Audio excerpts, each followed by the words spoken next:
programa Conta Aí de hoje, você de casa vai conhecer a história de uma artista aqui do município de Montadas. Essa artista tem mais de 25 anos de história e hoje vai contar um pouquinho da história dela pra gente. Fica aí que você vai conhecer a história de Ceissa Santos. Não há amor para mim, não, você estava mentindo. Diga logo que não me amou, que não gostou de mim, não sente amor por mim. Estou aqui com Ceissa Santos, ela que vai contar um pouco para você de casa, um pouco da história dela. Ceissa, seja muito bem-vinda ao programa Conta Aí. Obrigada.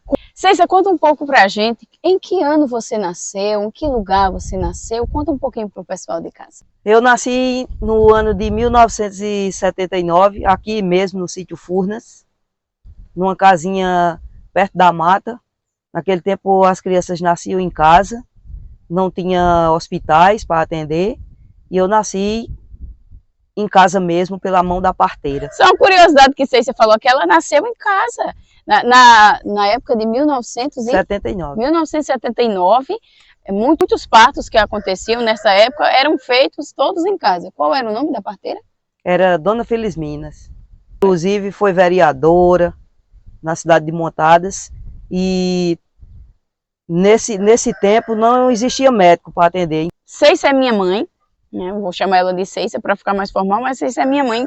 Quem me acompanha há bastante tempo já me conhece, já conhece ela, já sabe um pouquinho da história da gente. Mas você nasceu aqui no sítio Furnas. Isso. Numa casinha na mata aqui próximo. Foi. Conta para o pessoal de casa como foi a sua infância. A época de 1979 era uma época difícil, né? Em todos os tempos era difícil, mas na sua época foi uma época bastante difícil, né? Conta um pouco pra gente como foi a tua infância, o que você passou, assim, de momentos tristes, momentos felizes, conta um pouquinho pra gente. Naquele tempo a gente não tinha as coisas que tem hoje, né? As vantagens que tem hoje. A gente passava necessidade naquele tempo, na época de criança, mas era uma maravilha, a gente brincava, a gente se divertia. É diferente de hoje, que hoje com a tecnologia da internet, as crianças esqueceram o que era bom naquele tempo, brincar de tantas brincadeiras que existiam, né? Quais eram as brincadeiras que vocês mais brincavam? Quais eram os tipos de brinquedos? Como eram os brinquedos da sua época? Brinquedo na época não existia, a gente brincava com ossos que achava no roçado, a gente fazia currais para brincar, que eram os boi. A gente dali brincava, dividia, eu, meus irmãos e meus primos, a gente fazia os curraizinhos, as casinhas, e ali a gente brincava, se divertia. Era assim, eram as brincadeiras de criança. A gente brincava de pique-esconde, mas hoje em dia não é mais daquele jeito, né? Usava muita lata de óleo, né? Para fazer carrinho, para fazer outros tipos de brinquedos na época. Era uma época bastante difícil, onde os pais não tinham condições de comprar brinquedos de verdade. Então era... Isso, a gente fazia telefone. O telefone da gente brincar era 2 caixas de fósforo. A gente colocava um cordão e ficava um numa ponta e outro no outro, falando. Era o telefone. Chegou algum momento da sua infância onde vocês passaram necessidades? Muito, muito. A gente não tinha, por exemplo, no domingo a gente não tinha, hoje como a gente compra o frango, essas coisas assim, a gente não tinha. Era a minha avó que repartia, dividia o dela e trazia um pouquinho pra gente. Isso na sua infância? Sim, isso na minha infância, ainda criança, eu lembro ainda. Como foi essa fase de adolescente na época de 1979? Depois, na época de adolescente, a gente se divertia muito, a gente ia para as festas, a gente ia para as novenas. Era muito bom. Minha avó fazia as novenas em casa, vinha muita gente, celebrava o mês de maio.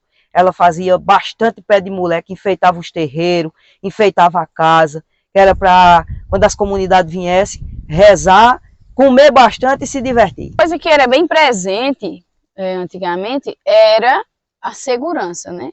Que hoje a gente tem medo de sair, até de estar fora, na calçada, fora de casa. Mas vocês saíam e nem tinham medo de sair à noite, chegava super tarde. Não, depois desse tempo aí a gente saía, as turmas, ia a pé para as festas, ia e voltava tranquilo, não acontecia nada. Outro fator era a questão de transportes, que não não, vocês não utilizavam transporte para ir para festa ou para qualquer outro lugar, né? Utilizava mais naquele tempo era cavalo, o burrinho nas carroças, ou então montado mesmo, ou então bicicleta. Era o que existia. Transporte da época, ou então a pé. Também. Isso. Era. E quando era em questão de saúde, como era que fazia? A criança adoeceu, você adoeceu, como fazia para se deslocar até o médico? Ao médico a gente ia para João Dantas, em Campina. João Dantas, ainda lembro que eu era criança e minha avó levava. Minha avó levava tanto levava os filhos dela, como daí, quando eu nasci e meus irmãos nasceram, mãe também ainda chegou a levar eu e meus irmãos para João Dantas, em Campina, que médico aqui na região não existia. De jeito nenhum. Em Montadas não, na época não existia. Era muito pequena. Não existia. Era em Campina. João Dantas, que era farmacêutico. E ele, quem você tivesse com alguma coisa, ia para ele passava os remédios. Mas aqui na região não existia médico. Como foi o processo para você ingressar na música? Como foi que tudo começou?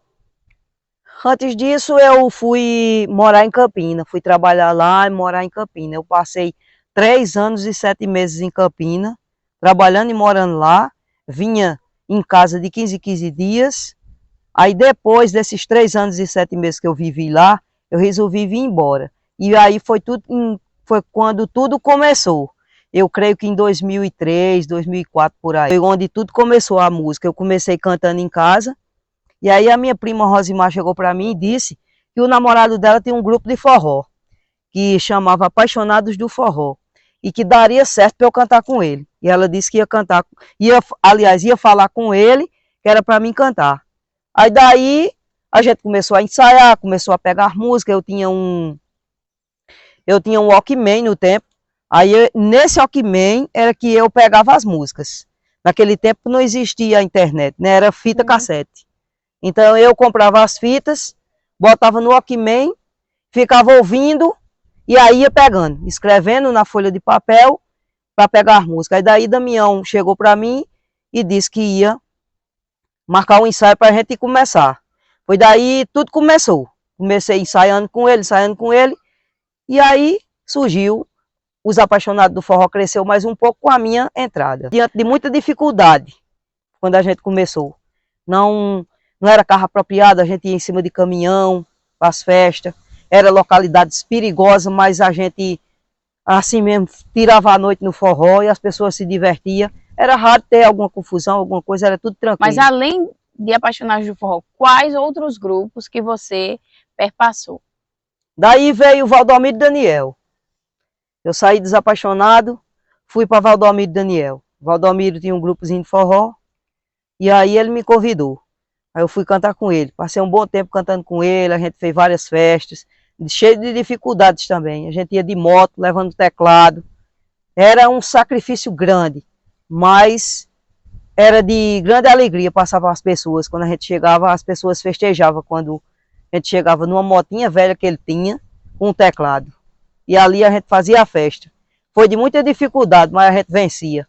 Aí logo depois eu voltei para Apaixonados do Forró de novo. Fez muitas festas com Apaixonados do Forró, fez muitos shows com o Valdomiro Daniel. Qual era o valor do cachê naquela época? Naquele tempo a gente ganhava em média R$20, R$30, era assim os cachês. R$30 em 2003, 2004, era bastante dinheiro, era, né? R$30, R$20, era assim, dependia da festa. Se fosse boa, a gente tirava um pouquinho mais, mas se não fosse... Em relação a incentivo, alguém incentivou você a cantar? Ou você percebeu que você tinha realmente vontade de ir, você foi por incentivo próprio, ou alguém, ou outras pessoas, até a família de casa mesmo, percebeu que você tinha esse talento para lhe impulsionar? Não, eu mesmo comecei em casa, na frente do espelho, ensaiando, eu escutava a minha voz, pelo que eu já vinha ouvindo, já tinha a banda Limão com Mel, Calcinha Preta, e ali eu escutava, e eu fui pelas cantoras, escutava elas, a voz delas, então eu fui comparando que a minha voz daria certo para a música. Então foi daí que tudo começou. E um dia mãe disse assim, eu disse, eu acho que eu vou cantar mais Damião, que eu tô vendo que dá certo para eu cantar, a minha voz é boa. Aí mãe disse, vai-te embora. Aí pronto, daí eu fui. Descreva um pouquinho de como eram as festas da época, porque As festas atuais de hoje, os shows de hoje, a gente sabe como é. Mas em 2003, 2004, 2005, como eram? Ali eram festas tranquilas, as músicas eram músicas boas para se ouvir, ou eram similares com as músicas da nossa Não, era música boa, era música de forró antigo, que a gente ia tocar, os salões lotava de gente para ouvir a gente cantar e para dançar. O povo dançava mesmo. Era música de boa qualidade. É diferente da atualidade de hoje em dia. Quais assim os nomes dos lugares que frequentou? Campinote, em Montadas, os nomes dos salões de festa? Em Montadas, vou a tocar em vários barzinhos, assim, que tinha, assim, não era muito apropriado, mas eles faziam festa e convidavam a gente. Agora, Campinote a gente tocou muito na Alvorada, que era era uma cervejaria e casa de show ao mesmo tempo. A gente cantou muito lá. Também tinha a antiga Casa de Farinha, que fazia forró também, e a gente tocou muito lá. João Calixto, ali perto de Campinote, a gente tocou muito forró lá.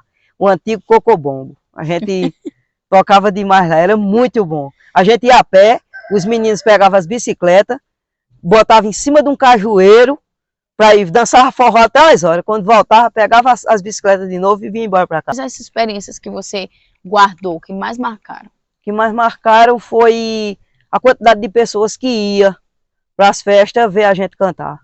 Que acompanhava mesmo. Era aquela galera que acompanhava mesmo, que dizia assim, eu vou e vou mesmo. Tinha aquelas turmas, a gente via aquelas turmas que vinham a pé e dizia, eu vim porque era vocês que estavam tocando aqui.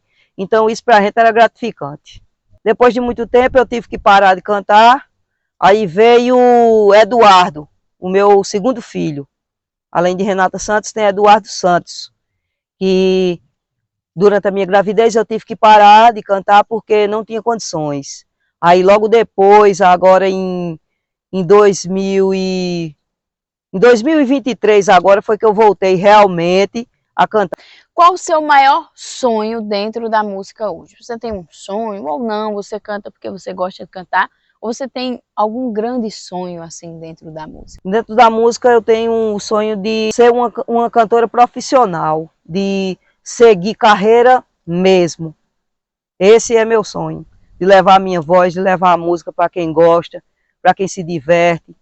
Porque quando eu estou cantando, chega a arrepiar, tem vezes, da gente ver a emoção das pessoas, da gente ver a alegria que a gente transmite para aquela pessoa que está ali, que foi para nos assistir, que foi para nos aplaudir. Descreva a música para você, quando você sobe no palco. Você já falou muitas palavras aqui, o pessoal do casa já percebeu que você tem um amor gigantesco por ela. Mas descreva ela, a música, em poucas palavras. O que ela representa para você? Em poucas palavras eu digo alegria, emoção, pois toda vez que eu paro, a música sempre corre atrás de mim, nunca sou eu que corro atrás dela, é sempre ela que chama. Porque a emoção é muito grande de você estar ali transmitindo sua voz e você receber um elogio daquela pessoa que está ali lhe assistindo, que está ali aplaudindo. Uma pessoa chega para vocês e diz assim, parabéns, você canta muito, eu sinto orgulho danado de estar aqui na sua festa. Então, para mim, são com essas palavras que eu digo, que é emocionante. Eu queria dizer que aos 45 anos, cantar para as pessoas é levar a alegria, é levar a paz, é levar a tranquilidade, isso é muito bom. Eu creio que, assim, pelos desígnios de Deus, eu possa levar mais para frente, até a minha velhice, até onde eu conseguir, se Deus quiser, em nome de Jesus. E é importante citar neste vídeo que hoje, dia 4 de janeiro de 2024, ele está completando 45 anos. Deixem aí nos comentários os parabéns, suas palavras de carinho para a nossa entrevistada de hoje. E neste dia tão importante para ela, nós estamos aqui fazendo essa entrevista, contando um pouco da história, relembrando um pouco. Acredito que na cabeça dela passa um filme, desde a infância até o presente dia de hoje, né, de tantas lutas, tantos momentos de alegria, tantos momentos também de muitas lutas que ela passou ao longo do caminho. Então, Cêcia, muito obrigada pela entrevista de hoje para o Conta Aí. Nós ficamos muito agradecidos com a sua história, contando um pouco da história de casa. Acredito que o pessoal que assiste o Conta Aí também fica muito feliz em escutar a sua história. Muito obrigada. De nada, eu agradeço demais. Queria mandar o meu abraço para todos que irão assistir e que quem canta realmente, gosta do que faz, continue. Nunca deixe, nunca abandone. Quais as armas que encontrar pra fazer seus encantos, derramar seu amor em mim, mas não gostou de mim, não sente amor, me fere, me risca de amor. Vou gravar o início do vídeo aqui. E não pode pegar minhas havaianas, não. Essa artista tem mais de 25 anos de história. Pra baixo não tem condições. Me dê aqui, querido. Já olhou. O lado discretamente. Tá muito estourado? Ah, não. E 22 pessoas em casa. Eu não levo.